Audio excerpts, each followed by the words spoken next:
Hello everyone, আসসালামু আলাইকুম। সবাই কেমন আছেন? আজকের ভিডিওটা একটু স্পেশাল হবে, কারণ এলসার জন্য এসেছে চং থেকে একটা গিফট। থ্যাংক ইউ চং।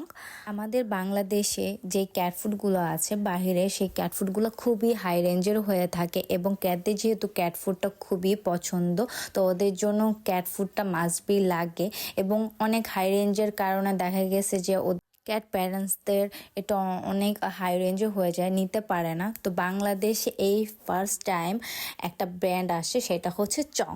চং দিচ্ছে একদম রিজনেবল প্রাইসের মধ্যে ক্যাট ফুড অ্যান্ড কোয়ালিটি অনেক ভালো। ওদের কাছে অনেকগুলো ফ্লেভার আছে। এই ফ্লেভারটা হচ্ছে ওশান ফিশ উইথ চিকেন, প্রোটিনে ভরপুর এবং ওনাদের যে প্যাকেজিংটা অনেক সুন্দর ছিল বাহিরে এবং ভিতরে, এবং এই ক্যাট ফুডের যে ছোট ছোট দানাগুলো এত সুন্দর ছিল। আমার এলসা তো খুবই বেশি পছন্দ করছে, ও তো একদম হালুম হালুম করে খাচ্ছিল এন্ড ওর খাবার দেখে মনে হচ্ছিল যে ক্যাট ফুডটা অনেক ইয়ামি এবং ওর অনেক পছন্দ হয়েছে।